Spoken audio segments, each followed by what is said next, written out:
Good afternoon and welcome back to today's live webinar. My name is Kyle Bechet. I'm the Communications Manager here at the Leadership Institute. Our topic, tips to running for office. We're going to have an exciting discussion today about what it takes to run for political office and what you should be doing as a candidate to run for office. Joining us to talk about this is Ron Nehring. Ron was the California State Republican Chairman and also was the Republican nominee for Lieutenant Governor, where he got enough votes to win in any other state besides California. So there you have it. Today he lives in California and is our Director of International Training here at the Leadership Institute. Before we get into today, I would like to remind you, as always, that you can submit your questions to have them answered live by emailing us at live@leadershipinstitute.org or by tweeting at us using the hashtag LIWebinar.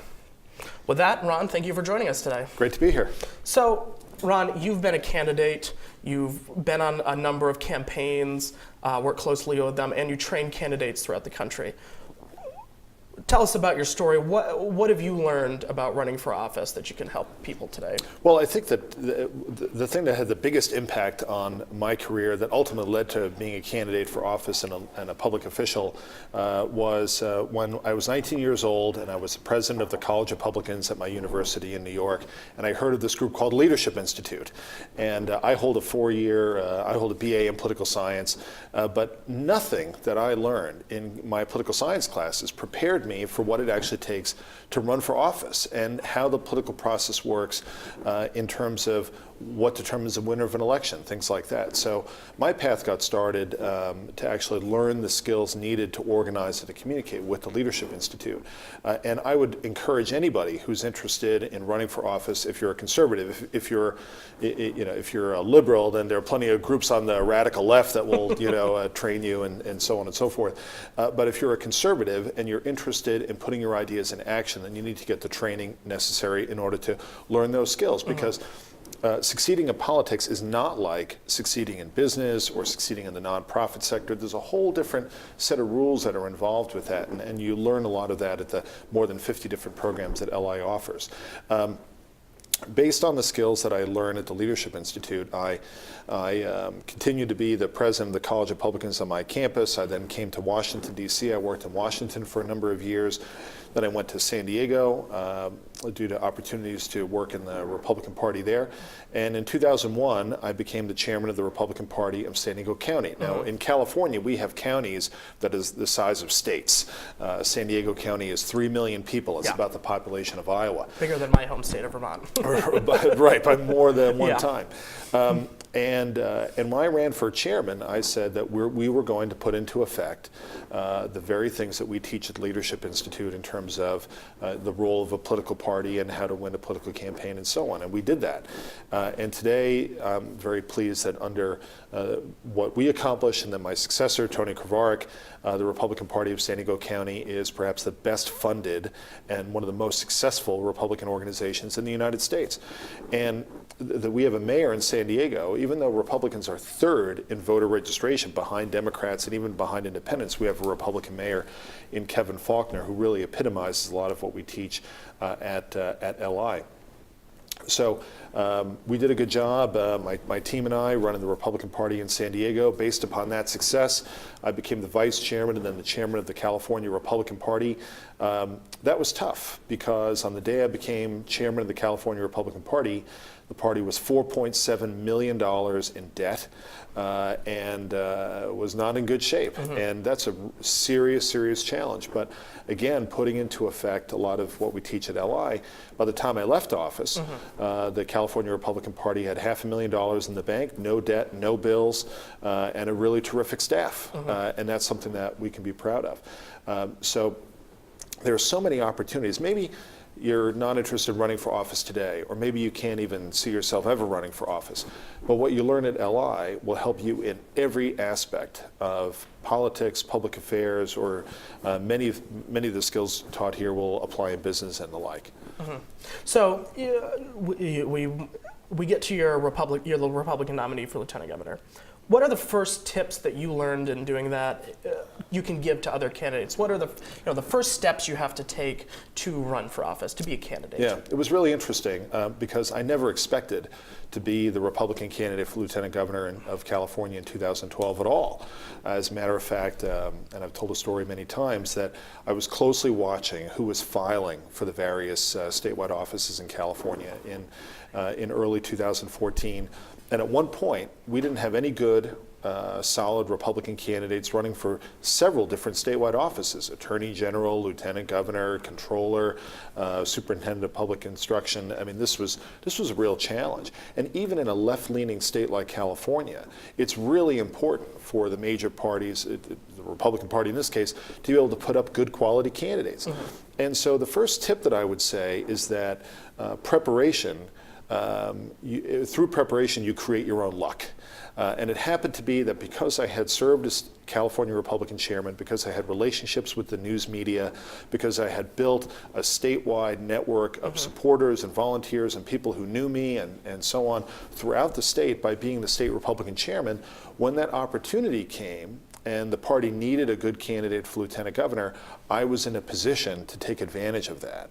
And so the more people develop their skills and the more they're out there in the arena doing good things and so on, it really creates its own opportunities. Just like when I was the Republican chairman in San Diego, I never expected to become the California Republican chairman, but because I'd focused on doing that job, we had good results, new opportunities opened. And so the second tip I would say is to recognize that politics is the ultimate meritocracy. And that is that you don't have to come from wealth, you don't have to have a famous last name, you don't have to be someone whose father and great-grandfather and so on and so forth were, old bulls in, your party or whatever like that. Right. You can come from any socioeconomic background, choose a party you want to get involved with, do a good job, learn the skills, be a good person, which is an important aspect of that as well, and you can advance. Right. My parents were immigrants from Germany. My parents had no one in my family had ever been involved in politics, but because they were from Germany, when I was growing up, I took an interest in what was happening in Europe during the Cold War. My father was a big anti-communist. He didn't like government pushing him around. He didn't like that idea. That's why he came to America.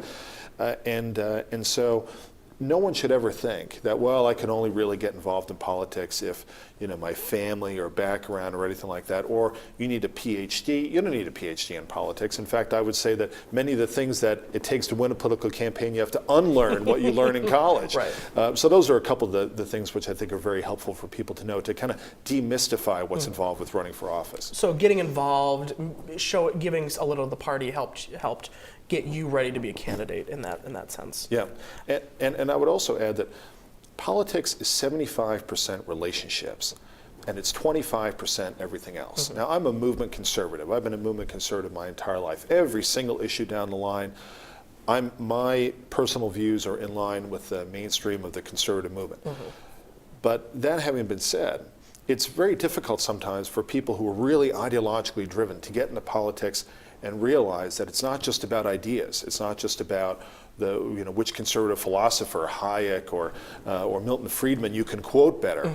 But politics is 75% relationships, meaning your ability to build relationships with people over time is really critical to your success. And so if you're grumpy a lot, you're going to limit yourself by how far you can get involved in politics. But on the other hand, if you're comfortable with people, you like communicating with people, you genuinely engage with people, you really care about other people, then that's a powerful ingredient to succeed in politics. You touched upon two things there that I want to discuss a little further. The first one being building relationships.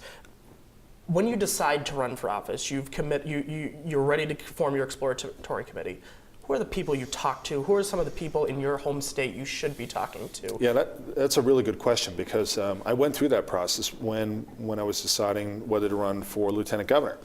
And I had never run for a statewide office before. I had served on a local school board, but I was appointed to fill a vacancy. I've been elected to my county central committee, multiple times, but never something like this. And so it's a big undertaking. And the first thing I did is I got on the phone to the people who I trusted the most and said, we don't have a good we don't have anybody good stepping up to run for lieutenant governor. That really doesn't speak well for our party if we don't have someone stepping up for that office. And it doesn't matter whether it's a powerful office or not, but it's not a good sign if we don't have a good candidate for that office. And so the more we talked about it, the more it seemed like, that's a good thing to do, because, and here's another tip, is that the first thing you lose if you're a candidate or even thinking about running for office is your own ability to look at yourself objectively.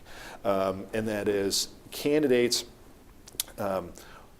you need a good group of people so that you can borrow from their perspective, you can borrow from their point of view. And so you can find out, am I going to be able to raise the money necessary in order to mount a credible campaign?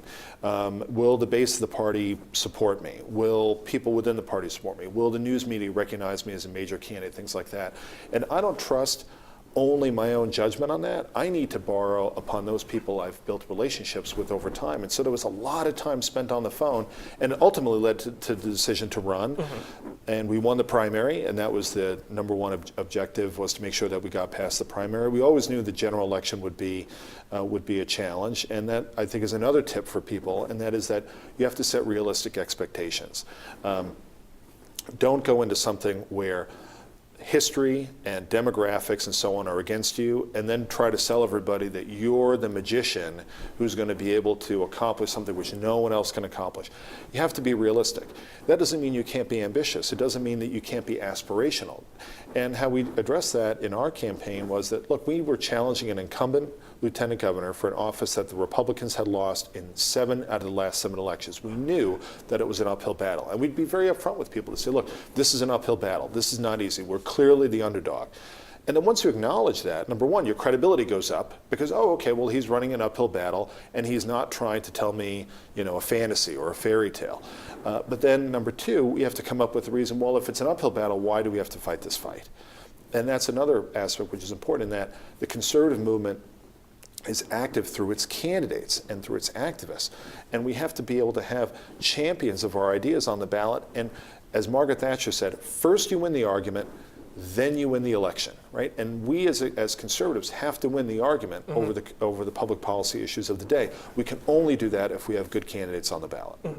The other thing you talked about a little while ago is building a message. You're looking at your state. You're talking to people about should I run for office? How do you start building a message about why I'm running for office? Why? Yeah, that's a very, very good question, because some conservatives kind of miss this. The first thing when you're developing a message is you have to have a vision. And that vision has to be both aspirational, meaning it's better than things are today, and it has to be realistic, in that people have to believe that, we just might be able to do that. And so I had a vision for the state of California, where we want to make our state the best place in America to do business. And we want to make sure that people can remain in our state instead of having to leave California for Arizona or Florida or somewhere else, which is breaking apart families and so on and so forth. So you have to have a vision. And then number two is that leaders have to have the ability to turn vision into reality. And I've often said when I speak for Leadership Institute that if you're only interested in talking about how the world should be, then maybe you should be a philosopher or be in the clergy or something, and you can just talk about how the world ought to be. But if you are aspiring to a position of leadership, and every public office is a position of leadership, then you have to be able to demonstrate how have you in the past been able to turn ideas into reality, turn a vision into reality. And fortunately, I had that experience when I was chairman of the Republican Party in San Diego, which was badly in debt when I took it over, and then it turned into one of the strongest Republican parties in the world, not only because in the country, not only because of me, but because of what we were able to accomplish together. And I had a record at the California Republican Party where we took over an organization that was badly in debt and had many, many internal problems. And through 4 years of hard work, we were able to turn that around. So the fact that I could point to that was very helpful in terms of having some measure of credibility, which is why another point is that the first time you decide that you're going to get involved and put your name on the ballot, don't be delusional and think that, well, the only offices that are suitable for my level of, fabulousness is to be a senator or a governor or whatever. we need good quality candidates at every level of government. And we need good quality school board members, fire board members, mosquito abatement districts, city council, you name it. We need good candidates. In my county alone of San Diego, we have over 980 elected offices. And if we don't field good quality candidates, then who's going to field candidates? It's going to be the environmental groups, it's the radical environmental groups, it's going to be the labor unions who are particularly focused on the schools, and that's why we need good people to step up. And as we have elected conservatives to good conservatives to local government office, they become prepared to run for higher office. So the first time I got involved in politics was not to run for some statewide office, but because I had been involved for a long time. I think that to that point is, if you look at what Republicans have been able to do at the state level in state legislatures by fielding good candidates, we have an overwhelming amount of state legislators throughout the country, where we have more state houses and state senates than we have had ever or in a long time. Right, Republicans have done terrific at the state level, and we have to do better. Republicans, in my opinion, have to do better at the local government level. We do very well, meaning conservatives, speaking nonpartisan, conservatives do well in rural areas, and we do kind of well in suburban areas. We don't do as well in urban areas. And so this is a real challenge for us in the future.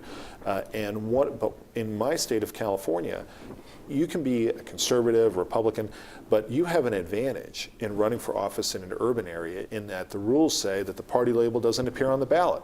So you get to define yourself. You don't have to worry about what that party affiliation is and all of the preconceived notions that might be in people's heads about what that party label means. You can establish yourself. But you can only do that if you have a campaign that's strong enough, raise enough money, has enough people involved, that you can reach the number of people that you need to reach in order to be able to define yourself. Naturally. Sticking with the topic of messaging for a second, would you say it's more important for candidates that might be watching at home today to look at local issues or national issues when they're building their case to voters to why they should be? A couple things. One is that candidates have to be strong in 3 areas, not just one. The kind of poli-sci 101, which I took, the poli-sci 101 and kind of media view of the world is that all candidates exist only in one plane called ideology, left, right, moderate, etc. And that whichever candidate is closer to the center of that mythical bell curve is going to win the election.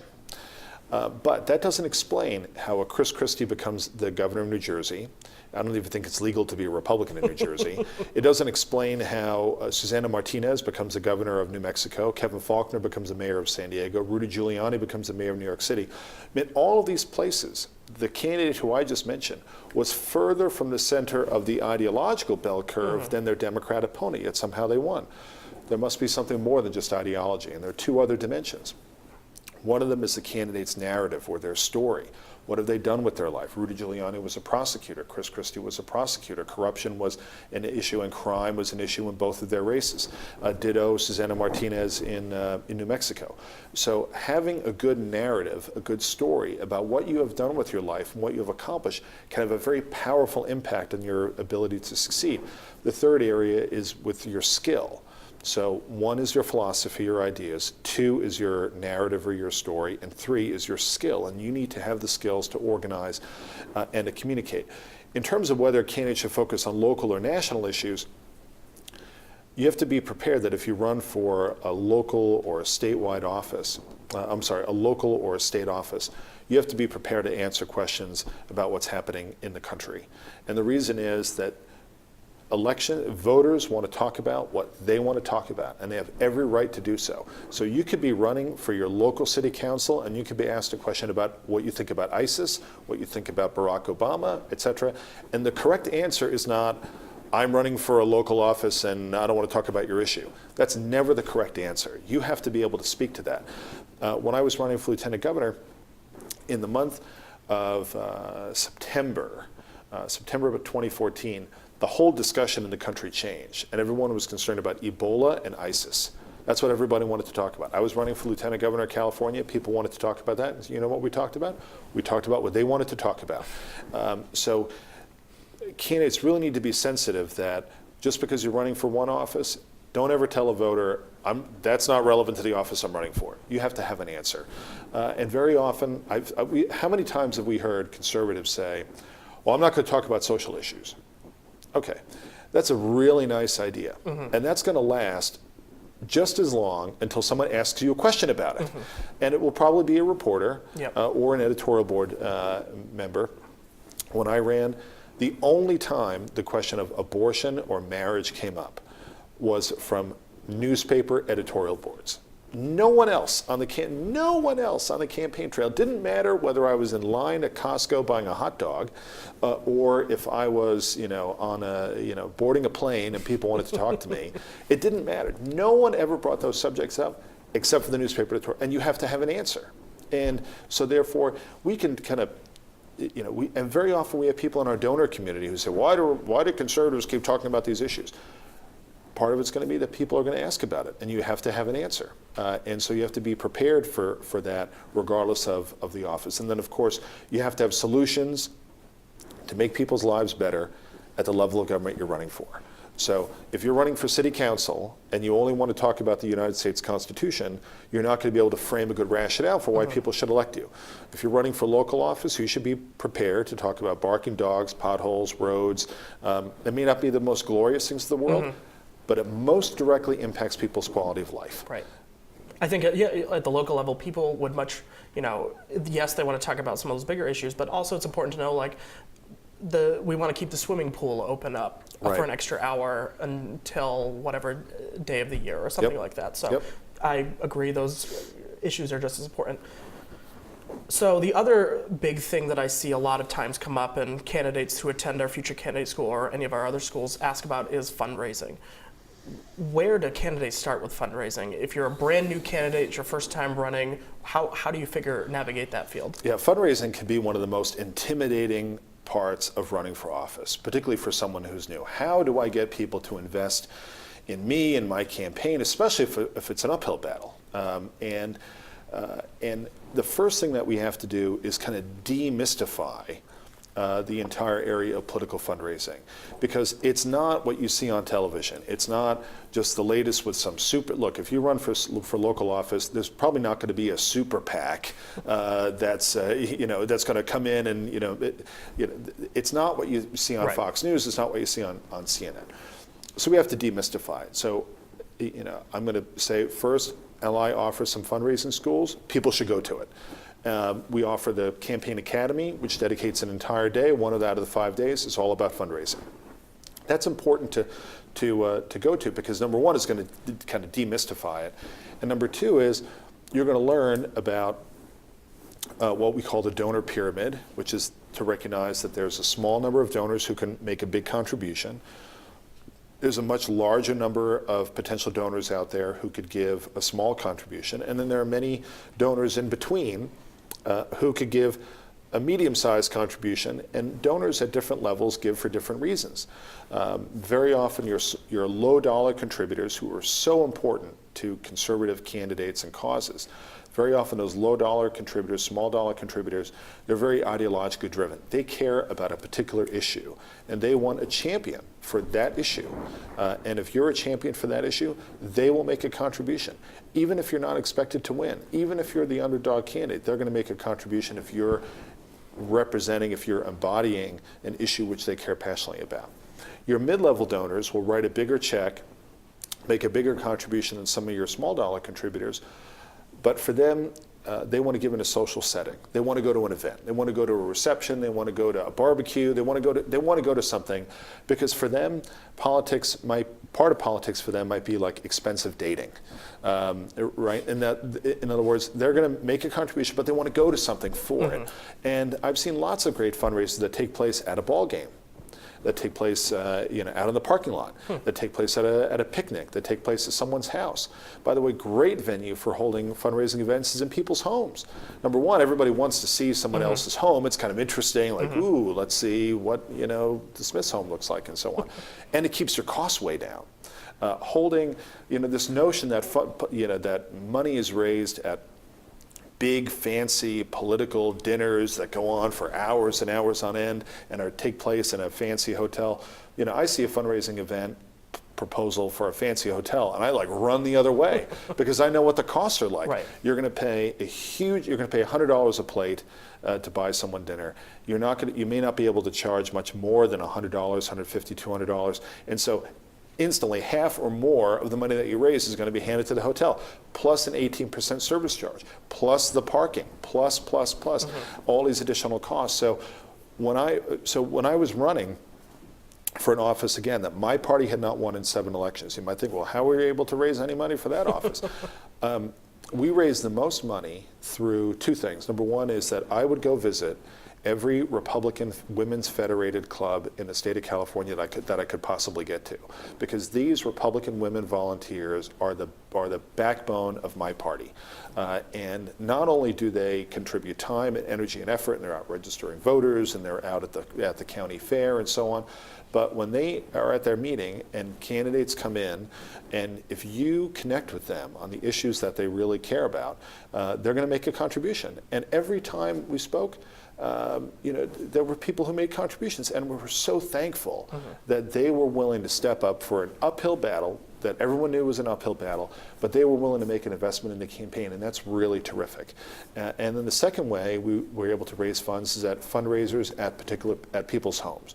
So we had a volunteer leadership team statewide, and people were willing to organize a fundraising event at someone's home. We would raise $1,000, $2,000, $3,000, maybe $5,000 at those events, and that helped to keep gas in the tank. That helped to, fund our being able to get around the state. And at the end of the day, our campaign garnered 3.1 million votes, 42% of the vote in a two-way race. That was pretty good. And we were the number 3 vote getter in the state among Republicans, the number 6 Republican vote getter statewide in that election, because we were able to raise enough money to be credible and to get our message across. And building for the future. I mean, you didn't win this one, but hopefully you can win a couple of, well, not Stay tuned. Yeah. Stay tuned. You've sort of already spoke to this, but Jason, who's watching today, wrote in. He's he's a small town local candidate, and he wants to know, what are the best ways of fundraising and asking your friends and family for money? I think you already touched on it a little bit, but maybe speak exactly to maybe running for dog catcher or local council or something. Yeah, this is important in that when you first make that decision to run for office, you need to be able to reach out to your friends, your family, your Christmas card list, people who you know, and say, I'm stepping up, I'm doing something really important, I'm really excited to do it. It's something that I think I have to do. I think I'll be good at it, and I would love to have your support. And you reach out and say, would you invest in this undertaking I'm about to take on? I'm going to put in a tremendous amount of time. I'm going to take time away from my family. I'm going to take time away from everything I love to do in order to do this, because I think it's important for the community or for the state or for the country. And would you invest in me? And just get on the phone and ask people. And most of them may say no. Many of them, however, you don't need everybody to say yes. You don't even need most of them to say yes. You need enough of them to say yes so that you can pay your filing fee, so that you can cover the initial costs that you need to get up and running, and go on from there. That's the easiest money you'll be able to raise in the campaign. And that's we can draw a lesson by looking at the Republican presidential contest right now, in that none of the candidates who've dropped out, they don't drop out because of the polls. They don't drop out because if you're a challenger, the polls are always going to be low at the beginning, right? Nobody drops out because of the polls. They drop out because they run out of money. And here's the trap that candidates have to avoid. You raise that early money that you're able to put in the bank and pay for initial things. But you have to recognize that's easy money, and it's not going to be, you're not going to be able to maintain that month after month. But if you raise, let's say, $10,000 from your friends and family in the first month, and you spend 10 in the first month, and then now you're spending 10 per month, but then in month number 2, you only raise $1,000, well, guess what? Now you're $9,000 in the hole beginning on week 9, and that's not a good position to be in. So you have to, one of the things that we did is we were very, very disciplined in our campaign in that we avoided recurring expenses whenever possible. We didn't spend money we didn't have, and there were lots of things we wanted to do, but we just couldn't do them, because if we ran the campaign into debt, the stress level for everyone in the campaign is going to go through the roof, and it's going to paralyze us. And then we're going to get bad press when the financial disclosure reports come out and we don't have any money in the bank, and we have a lot of debt. So you're going to raise the most money from the people you have the best relationships with. So if you go to your Microsoft Outlook or your phone, however many contacts you have in this is going to be an indicator of how much money you're going to be able to raise. If you only know 7 people, you're not going to raise as much money as if you know 7,000 people. Another one of our listeners wanted a quick clarification on something. You mentioned women's federated clubs. Can you give us some examples of what those clubs are to those who might not be familiar with them? Yeah, in the state of California, we have the California Federation of Republican Women, which is the umbrella organization for literally hundreds and hundreds of local Republican women's clubs that are formed throughout the state, and they tend to meet. Usually they meet once a month. Usually they meet at a lunch type event. I remember a particular big meeting in Fresno, the Fresno County Republican Women Federated meeting, huge room, wonderful. The Mayor Ashley Swearingen, who wound up being one of my running mates, she was our candidate for controller, was there as well. Great turnout. We raised several $1,000s from the members who were there, and that is an infrastructure that I was able to tap into because I had built a relationship with many of those activists through my time being state Republican chairman. And so it goes back to the importance of politics is 75% relationships. So those clubs in your party, whether you're a Democrat, Libertarian, Republican, et cetera, there is an infrastructure that is out there already, and it's important to tap into that infrastructure and those people and be a champion for what brings them to politics. Great. Well, I just want to take a moment before we move on here. Thank you for sending in your questions. I would, at this time, like to remind you, you can send in your questions and have them answered by emailing us at live@leadershipinstitute.org or tweeting at us using the hashtag LIWebinar. So with that,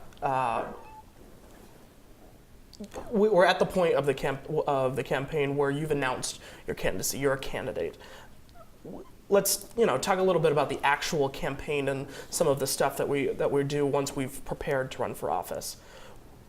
Can I run a campaign on my own? There's one person who should not be the campaign manager, and that's the candidate. It's been said that lawyers who represent themselves have a fool for a client. Candidates should not run the campaign, and there's a good reason for that. Number one, candidates lose all objectivity about themselves. And it seems like their IQ drops by 20 points the minute they file their paper, and they just get crazy. They become hypersensitive to what anybody says about them. They wind up reading every tweet and every Facebook post, and they take it all so personally. And you need to have a team around you, even if it's volunteers. And everyone on our campaign was a volunteer. Campaign manager was a volunteer, press secretary was a volunteer. Everybody was a volunteer. And by the way, the most important people in the campaign are the volunteers, because they enable so much to get done, because you can't raise enough money to pay all these people to do it. And you can buy them pizza once in a while. And you have to take care of volunteers, right? Because they're doing something very valuable to you. It's not that, well, we're just giving you our time. There's no valuable. It's very, very valuable. So candidates should not run their own campaign. So I had a terrific campaign manager, Nina Armstrong, who did a wonderful, wonderful job.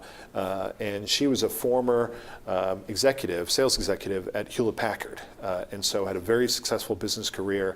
And she brought a lot of her people skills to the campaign and just did a marvelous, marvelous job. A campaign manager really has 3 main responsibilities, and this is critically important for people to understand. The tendency is to just kind of judge by what people see on television. What a campaign manager does is, the campaign manager, spends a lot of money in terms of making sure things happen. They get a headquarters, they make sure the mail happens, they make sure the TV happens and things like that. That's only one part of what a campaign manager does. So 3 things a campaign manager has to do. Number one is, campaign manager has to make sure that the fundraising of the campaign is happening.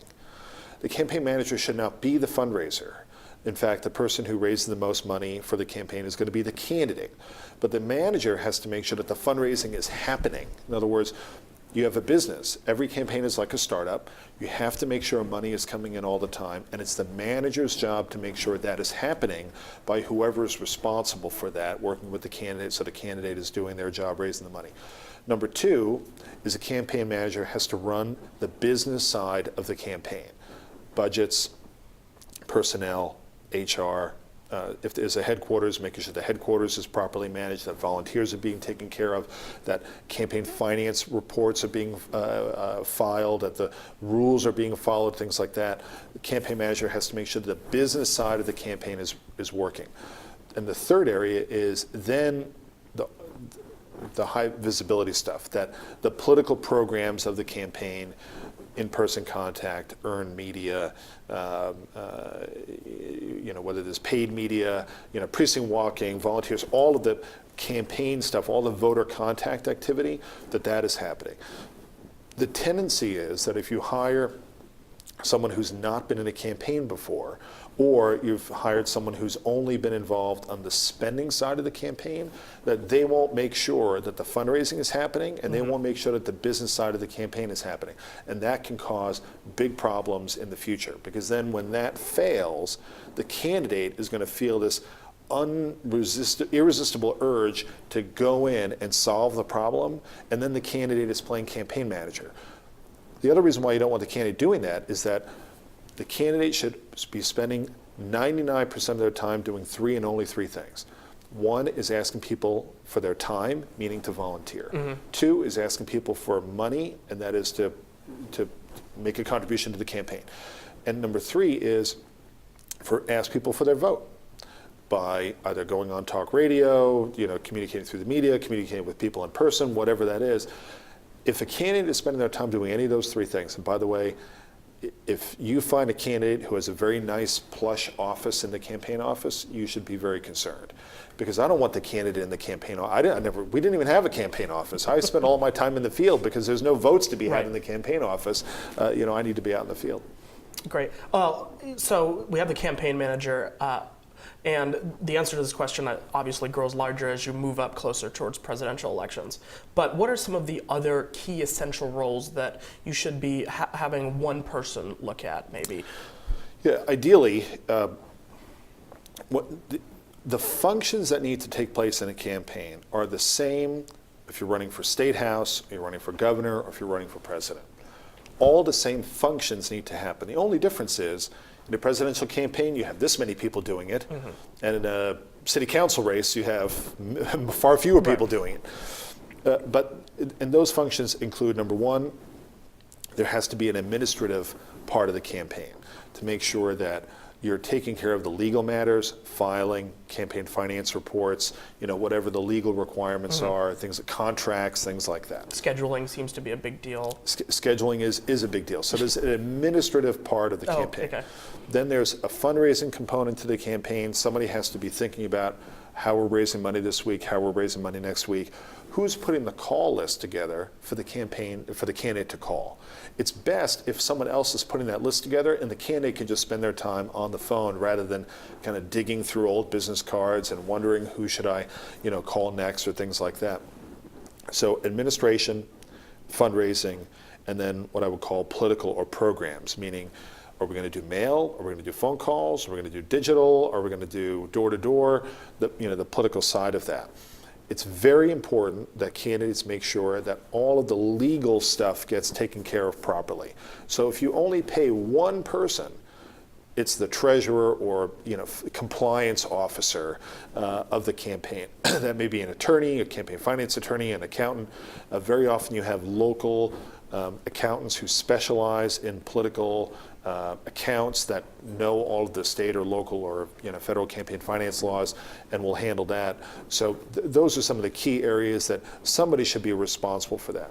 Ideally, you can access enough people and you get started early enough that, okay, Mary's going to handle the fundraising. Mary hasn't done political fundraising before, but she has experience as a realtor. So she's used to dealing with people, she's used to phone calls and so on and so forth. So then you identify those people in advance, and hopefully you get started early enough that you can send them to Leadership Institute to get some training so that they then can learn some of the nuances that otherwise they're going to have to learn in the field, and that you can get a real advantage by not having to, by giving them that training in advance. The other thing, so as a candidate, how do you avoid giving the wrong idea about yourself? So, the optics of being a candidate. Yeah, we've seen this very often happen. You have to define yourself. Candidates have to define who are you as a person. It's not just about your philosophy about tax reform, or your philosophy about property rights, or your philosophy about life and marriage, and so on. Those things are important, but there are plenty of people who will disagree with you on some of those issues, but they're going to vote for you anyway if they like what they see, if they like who they interact with. And so a couple of things. One is, the moment you step out of your house, there's no such thing as an off day. So I will not forget, so I'm just running around, running errands. I go to Costco, I'm standing in line, buying a hot dog at Costco. Someone walks right up to me and says, "Hey, aren't you Ron Nehring? Aren't you running for Lieutenant Governor?" I'm like, "Yes, I am." Like, what are you doing here? Well, I have to buy a lawnmower like anyone else does, or whatever that is. So you're always on, and you just can't assume that you have that anonymity anymore. Number two is, you have to make sure that your life is in order, and this is really something that gets overlooked. In that, do you have the time necessary to do this? Do you have the support of your family? Do you have young kids at home? Is that going to be a factor?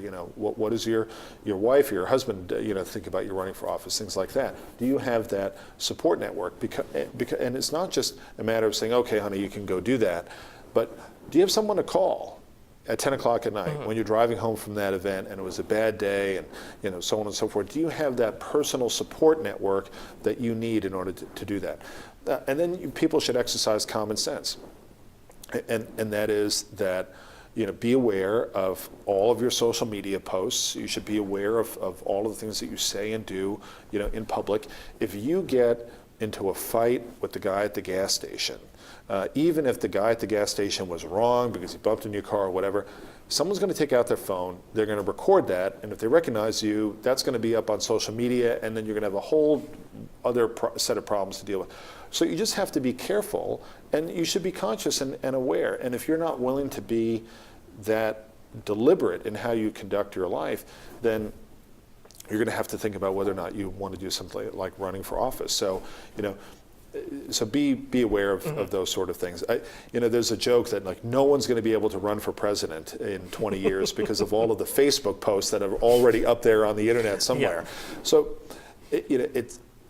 people should be aware of of that and how you conduct yourself, because people care more about the type of person you are than your philosophy. Your philosophy is going to be important, but first they want to know, are you a good person? Are they going to like you? Or are you going to be a bully? Or are you going to be a good person? Right, naturally. In your home county, and I want to talk a little bit about your election here. In your home county, you won San Diego, even though, as you mentioned earlier, you defeated a Democratic incumbent in your home county of San Diego, even though Republicans were third in terms of registration in that county. How does this happen? What role does a strong party organization play in this? Maybe. Yeah. So in San Diego County, like I said earlier, big county, 3 million people. Half of them live in the city of San Diego. In the city of San Diego, we're third in registration. In the county of San Diego, we're second in registration. And I won that county in a total of 38 counties out of 58. My opponent, Gavin Newsom, won the bigger counties that tend to be on the coast. So he won really in two regions of the state, and that is the San Francisco Bay Area and Los Angeles, and that is what gave him the margin necessary for victory. But in San Diego, we have a big coastal county with 3 million people that I won.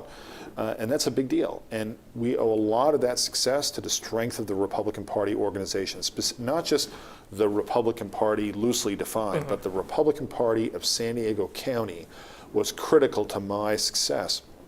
Because when you're running for a statewide office, whether it's Secretary of State, Controller, et cetera, chances are you're not going to operate a statewide get out the vote precinct organization by yourself.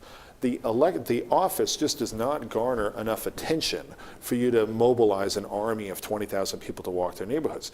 So the candidates for statewide office have to leverage the strength of the local party organizations, which is why party infrastructure is so important. So in our county, the Republican Party mobilizes precinct walkers.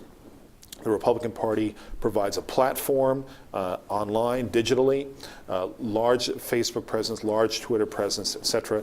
The party also does a series of mailings to Republican voters in the county by featuring the statewide candidates and other local candidates and providing all that information in a single mailer. They provide a real service to Republican voters, and it influences votes because by being featured in there, it lends credibility. It shows that that the party stands behind its candidates, and so the strength of state and particularly local party organization is so important. It literally can make the difference between victory and defeat. My friend John McCann, who we call Landslide John McCann, won a seat on the Chula Vista City Council. Chula Vista is the second largest city in San Diego County, and he won by 2 votes.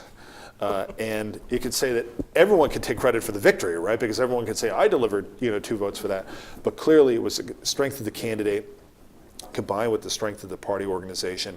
And so that's why getting involved in your party is just as valuable as running for office. I mean, we need good party chairman, party vice chairman, party precinct volunteers, and so on.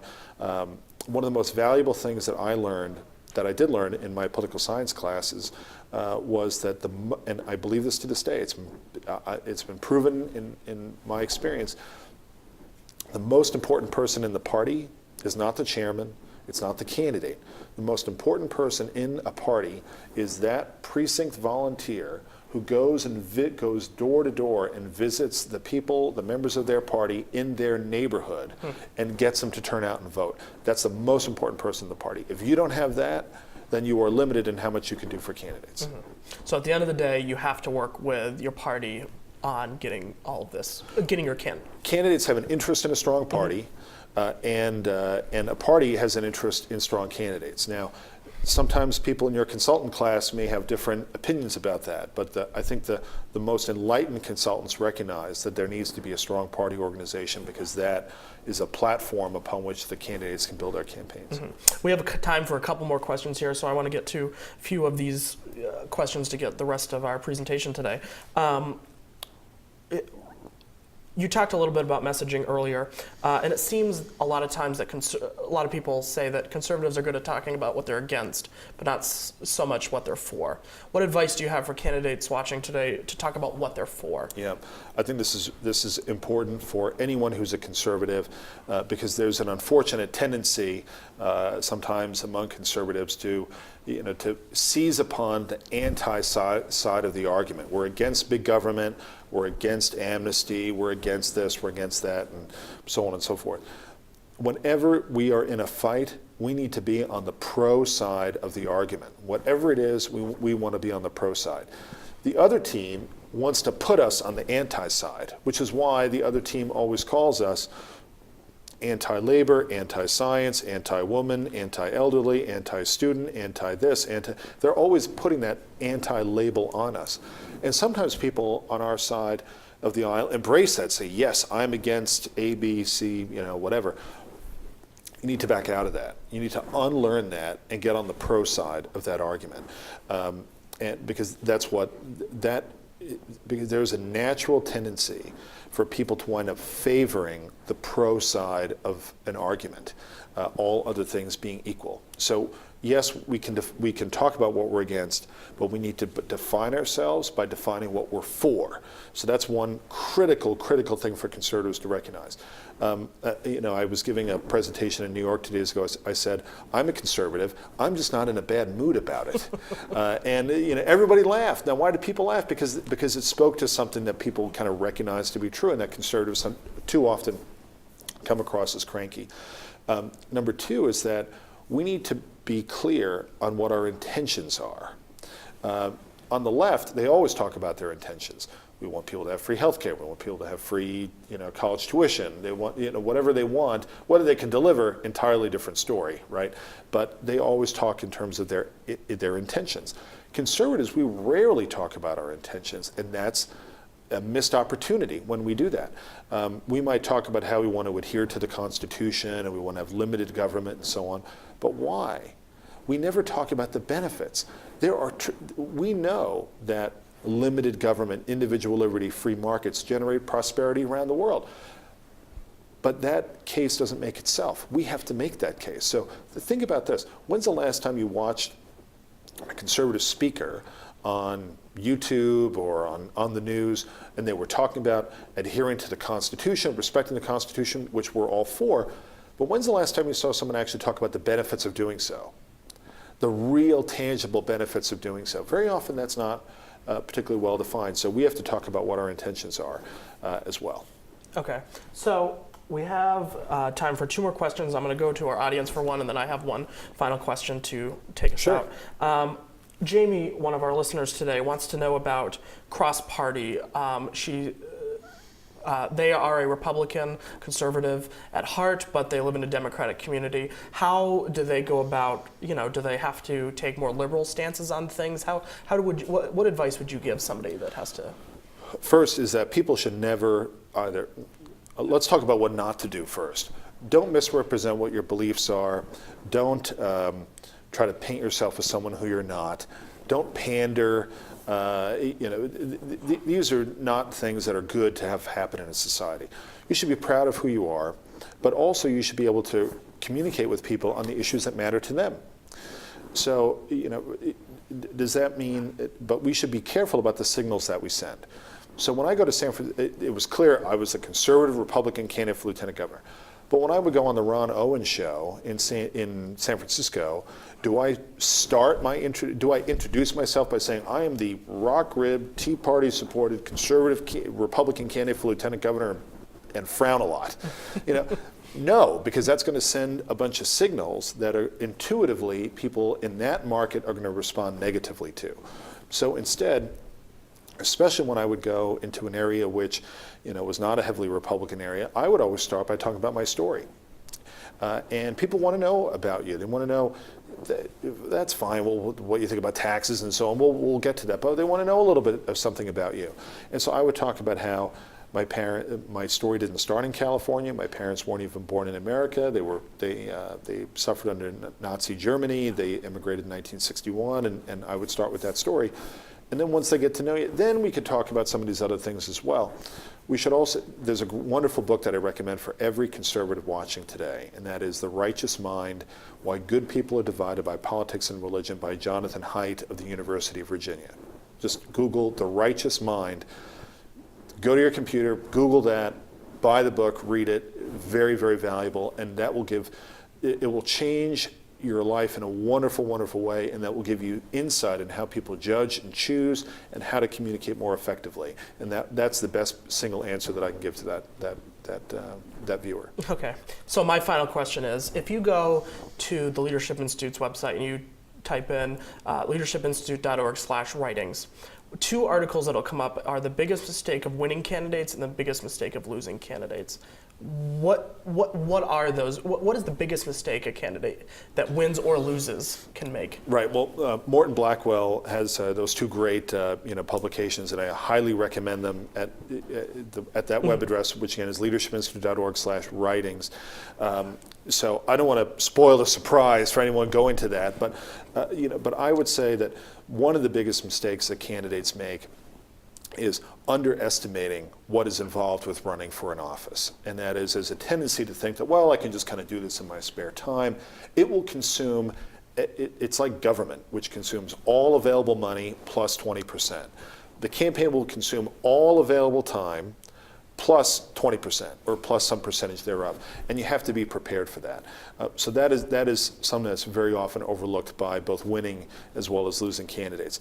I would say a particular mistake among losing candidates is giving up. It's okay if you ran for school board and lost, but you know what you did? In the course of that, you became a better candidate, you learned a lot, and you built up your name ID, and maybe you're positioned now to run for a city council or for a future office. Maybe the same one, maybe a different one. So there are no dead ends in politics. There are some cul-de-sacs which we can back out of, but every campaign, winning or losing, is a learning experience. Right, so we're always learning stuff as candidates. We are. Which is great, and you can always come back to Leadership Institute trainings to get those. That's right. Helpful tips. Ron, thank you for joining us today. This was a great hour. I had a fun time, and I'm sure that everyone at home is excited about running for office now, and we're going to have a bunch of people filing for office the next couple of days now. Terrific. If you continue to want to learn about this topic, I would suggest going to leadershipinstitute.org/training, looking for different campaign academies that are coming up in the next couple of days that will be held throughout the nation. 2 coming up are Oklahoma City and Georgia, if I'm correct. So you can go to our website and see that. You can also check out details to our Arlington training for the Campaign Management School. All great times if you want to continue this to learning about what it takes to win and run in an election. With that, thank you all for joining us today. This was an exciting topic. As always, it was recorded and will be online for your viewing later at leadershipinstitute.org/activism on demand, which the web address is at the bottom of our screen right now. Stay tuned for details about our next exciting webinar in 2 weeks. There'll be another exciting conversation we'll have here in the studio. And with that, have a good night, and if you watch out for that snow out there tonight.